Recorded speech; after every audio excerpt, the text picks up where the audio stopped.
Hi, I'm Ash, welcome to Hit and Sunk Games. Today we're going to be taking a look at Discworld Ankh-Morpork.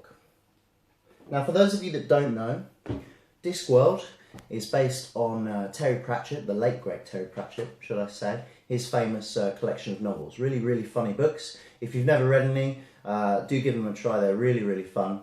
So Discworld is essentially the world, and Ankh-Morpork is the main town in it. It's kind of like the London to England, you could say.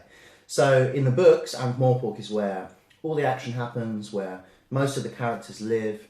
And like London, there's different areas of it, and these are all displayed quite nicely on this board that is in front of me here. So what we're going to do in this video is we're going to take a little look in a minute, detail what you get with the game. You know, we'll have a look at the board, we'll have a look at the pieces. I'm not going to go too in-depth in the rules here.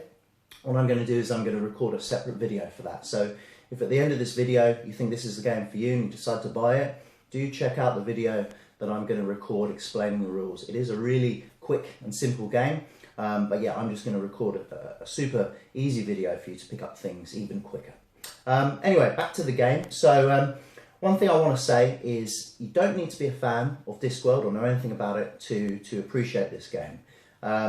Me being a fan, of course, I do certainly enjoy some of the character cards, the pictures on them, and you know, in my head, the characters who I imagined in the books kind of look exactly like they do on the cards, which is quite cool. So if you are fans of the books, then yeah, you are going to pick out a few things like that. But at the end of the day, the game is easy to play, easy to pick up, and it is fun. I'm going to say that. So you don't need to know anything about Discworld or have read the books to play and enjoy this game. I want to make that clear. Anyway, what we'll do now is we'll take a little in-depth look at the actual game and the pieces you get. It's really cool, everything. So yeah, let's have a more in-depth look. Okay, so this is Ankh-Morpork. Let's have a quick look at things. So we have this beautiful game board here. I really like the look of this game board. This, as I said earlier, Ankh-Morpork is kind of like London to England. So you can see on this game board that we've got different districts kind of clearly split up, and each district has a name. So here you've got Dimwell, here you've got the Shades, you've got the Scowers, here you've got the Isle of God. So it's nice and easy to distinguish which area is which. Yeah, really nice looking game board. I like this a lot. In terms of player pieces, you have 4 colours, blue, red, yellow and green. And each player will get a number of these little fellas, which are called minions. They'll also get some buildings, which they can pay to place down. There are also these black circles, which are called trouble markers. Now, if someone if their goal is to get as many of these trouble markers down, or a certain amount, then these are very important. And there are a few other pieces that very rarely do come into effect, but if they do, it does make things quite interesting. You've got the trolls here, a few of those, and you've got the demons here. Okay. Now, I personally think that it's the cards that really make this game shine. I mentioned that earlier. The artwork on them is fantastic.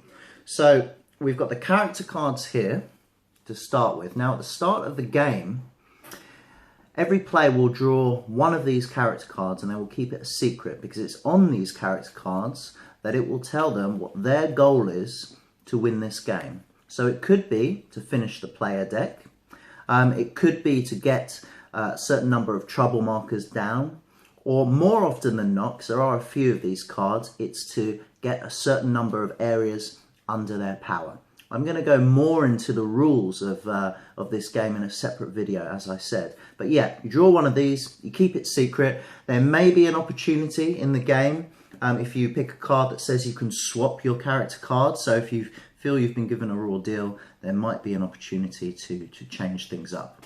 What we also have is, I mentioned you've got the districts here, and each district has a card. Now if you do end up buying a district, let's say you buy Dimwell here, Dimwell will have its own card, and also it will give you a kind of a special ability each go for you to use. Now it may be that there's the Dimwell card here. It may be that you have to pay each turn to use that ability if you want to, or you might get it free. So yeah, really cool way of, that's a good way to, depending on your goal is, you might want to strategically buy either Dimwell or the Isle of Gods, or look to buy somewhere up here to help you win. It's pointless buying an area that has kind of nothing to do with you winning the game, your objective. But there's no matter what your objective, there is at least one area, a house that you can buy to help you win. So that's really cool. Other cards you get the random event cards. Now these random event cards, they pop up through the game, not very often, but when they do, they really do throw a spanner into the mix. So quite often it will say roll the dice, and on a certain number or above a certain number, then all the people that have houses are affected, or someone who has a house in this area is affected. Or I remember there's a card in there about fire, so the fire will keep spreading. You just keep rolling the dice, and as long as it keeps going above a certain number, the fire just keeps spreading. So houses, they burn down. So you could have spent money, got that Dimwell house, it could be helping you win the game. You get an unfortunate card, or someone else plays it, and before you know it, your house is burned down, gone. And maybe someone else then buys that house for that area, completely messing up your game plan. So yeah, random event cards, they really do throw a spanner into the works, and I really like it when they are played. It's a shame that there are not more of them. Now we've got the main player deck as well. Now this is the main deck that you'll be using regularly to kind of get your deck, get your hand of cards to win this game. Now, what I like about this game is they've split the player deck into two colours. Quite hard to distinguish, but you've got your brown cards there, and you've got your green cards here. Now, what you're supposed to do is you're supposed to separate them at the start of the game, give them a shuffle, and then put the green cards on top of the brown cards. So you actually start playing just with the green cards, and it's only once you've gone through the green that you then start with the brown. The reason they've done this is because there's a hell of a lot more actions that you can play with the brown cards that really do affect play of the game. So I suppose the creators of this game, they don't want that to happen too early. They want kind of a nice start, you to kind of play your pieces, get your strategy set, and then once you finish the green cards, you then immediately move on to the brown cards where a lot more can happen. Those random event cards that I mentioned, they are pretty much all in this brown deck here. So that's when things really can stir up. Now the way the player deck works is, as I said, you've got this really nice illustration of the characters, and if you read the books you'll be able to look at that and think, oh yeah, you know, she or he's exactly how I imagine them. There's a mention of the character's name. But the important thing, and again I'm going to go through this in the rules video a bit more, are these icons along the top here. Now these tell you what you can do with your go. So this card, we've got a minion marker there, and then it's got a scroll, which basically means to read the scripts down the bottom. Now what I really like is you have to do this in order. So you can't do the scroll first and then do the minion. You have to go minion, scroll, and if there are 3 icons on there, you have to go minion, scroll, and then whatever the third icon is. Basically, the minion icon is the one that appears the most, and that means you can put a minion down, but it has to be in an area adjacent or the same area to where you've already got a minion. So let's say that I'm green here, I've already got a minion here in Longwall. I could, if I wanted to, play this card and I could put a minion here, or I could put it in any of the adjacent areas.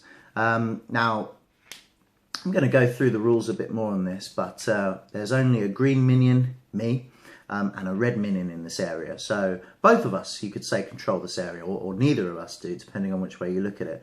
But if I put a green minion in this area, after playing this card, it's 2 to 1. So I have control of this area. So yeah, things like that. And the text, let's see what the text says. Select one player, they must give you 2 cards of their choice. So yeah, the text could say anything. It could say something like that. It could say, have another go, really, really handy. Or it could be a money, give me money from the bank, or select a player to give you money. I really like that because you could You could annoy a player by taking money off them and then kind of start a little rivalry throughout the game. So yeah, in terms of the way the game looks, really nice. You've got money as well. Money comes in very handy when you want to buy buildings or pay someone off. So you've got two types of coin. You've got a $5 coin and a $1 coin. Yeah, in terms of the way this game looks and the pieces, I must say I'm very impressed. But let's have a proper review of the game, and I will tell you my thoughts. So, what did I think of Ankh-Morpork? Was it a hit or did it sink? You probably can guess that the way I've been talking, I absolutely love this game. So yes, of course, in my eyes, it's definitely a hit. But I'll tell you a few things about why I like it. One of the main reasons I like it is because this game is so easy to pick up and learn. I have played this game with friends and haven't even really bothered explaining the rules to them. We've literally just set the game up and we've just played. And by the time it gets to their turn, they kind of got a rough idea of what they need to do. It really is that simple. I like the game because, as well as making sure that you're doing what you need to do to win, you also need to keep half an eye on what your opponents are doing. And it's easier said than done. And there's been some really funny occasions where I have got this close to winning. Bearing in mind, you need to win at the start of your turn. So I've been thinking to myself, oh, when it gets around to me, I've won. When it gets around to me, I've won. And because I've been so focused on myself, it hasn't even got round to me and someone else has declared, hey, I've won. And it's just heart-wrenching. It really is. So yeah, firstly you have to focus on what you need to do to win, but perhaps even more importantly, you need to keep an eye on what other people are doing. And you know, it doesn't take a genius to work out what other people are gonna try and do to win, because obviously if someone is trying to get a load of these trouble markers down, there is only one character card saying that, so that's pretty obvious to learn. And if they're not trying to do this, then of course it's going to be territory or the money, which again, easy to know if someone is constantly trying to get money. So even though it is easy to figure out what their goal is to win this game, it's still no easier to kind of make sure that you stop them and also keep an eye on what you're doing yourself. So I really like that element of the game. What else do I like about the game? Well, we've already spoke about the pieces and the look of the game. It really does look and feel fantastic. I love the board. I love the actual playing pieces, really nice and sturdy. The colours, really great. And the character cards, like I said at the start of the video. For me, being a Discworld fan, to see the images, like how I imagine those characters looking in the books, is really great. But taking that aside, imagine if you've just played this for the first time, I still think it would really be enjoyable looking through these cards, you know, and seeing the funny characters on there. In fact, it might even tempt you to read the books, I don't know. But yeah, really, really nice cards, nice rules, nice box. It's just a really good looking game. Even the money coin, even the coins here, they're nice. They're nice looking. Yeah. So yeah, my final thoughts on this game is it really is good. Now, if there were to be any things that I would improve, I would probably say that the character cards, the ways that you have to win these games, they're quite limited. Okay, so you've got your Commander Vimes that says to run through the player deck. You've got a few others that say about getting territory, and you've got your character that I mentioned about getting the trouble markers. You know, that's kind of really it. There's no character card on here that says anything about getting a number of buildings, and maybe that would have been nice. That would have been a nice addition.